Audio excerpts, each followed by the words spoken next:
Can I thumbwear myself?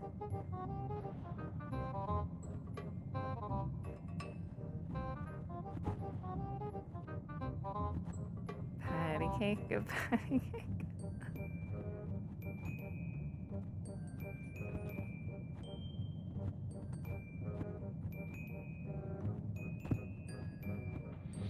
Hey everyone, I wanted to review a little Oculus Quest 2 game called Hand Physics Lab, because I think it highlights some really exciting technology in VR, which is full hand tracking, using your actual real-life hands to manipulate objects in the virtual space instead of having to use a controller.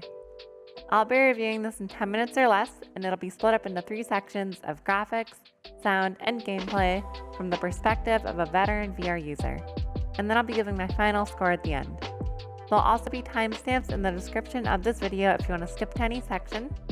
Anyways, enjoy the review! Alright, first up we have graphics.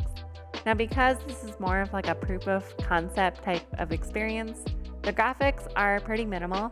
You have a couple of choices to change the look, like making the environment negative or black, but the default is white and very clean looking. I think that this works really well because it makes it easy to spot the different objects in the game that you need to see for the puzzles. As for your hands and arms, it's skeleton bones, which I think works great.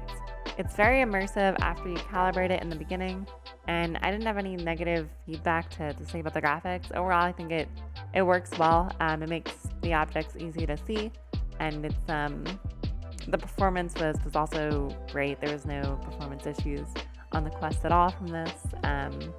So overall, they worked really well for this type of game. Alright, next we have sound. So the sound is pretty simplistic, at least for the objects. They sounded pretty accurate to how I think they would probably sound in real life, and it definitely helps when you're picking up and messing with these things since you don't really have anything to go off of except for the sound of the environment. Since you're basically just kind of like grabbing it at air, and you won't be using a controller. As for the music, I really enjoyed the different soundtracks on display here. A lot of the tracks were pretty hilarious and seemed to match up really well for the specific puzzle that I was doing, and it helped the overall mood of this game.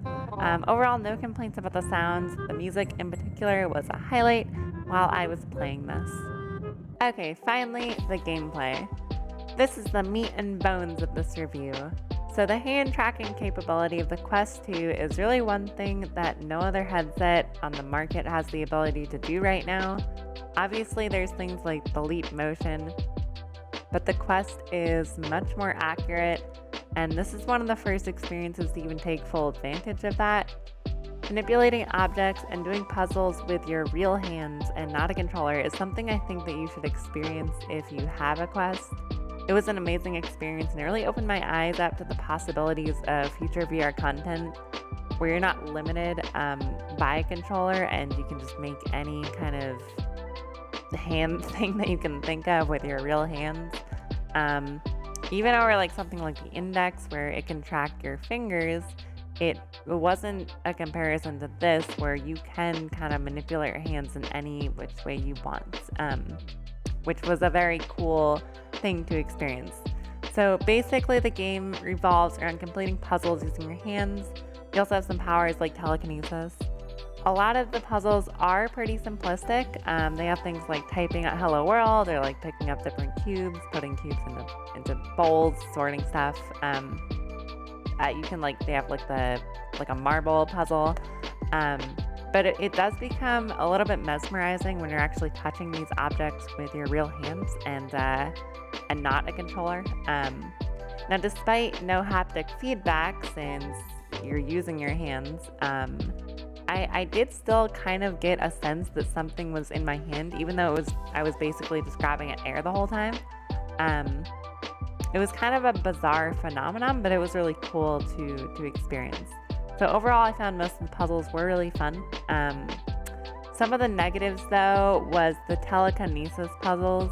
It doesn't show up all the time, but the few times that it did, I felt that it was kind of wonky to use that. You have to pinch your fingers together and then make a fist to do the grabbing with the telekinesis.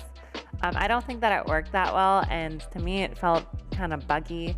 Like objects would fly all over the place while I was doing that. It might have just been on me. But I don't think that the telekinesis worked that well for this game. And also, even like without the telekinesis, there were times where it was a little bit buggy.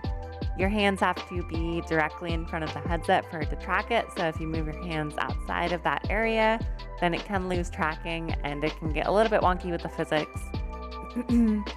But overall, I don't think that took away from the fun that I was having and what I was experiencing in this game. So even with the bugs, I felt it was a very good experience overall, and it was something new that I have not experienced in VR, and I've been doing VR for 4 or 5 years at this point.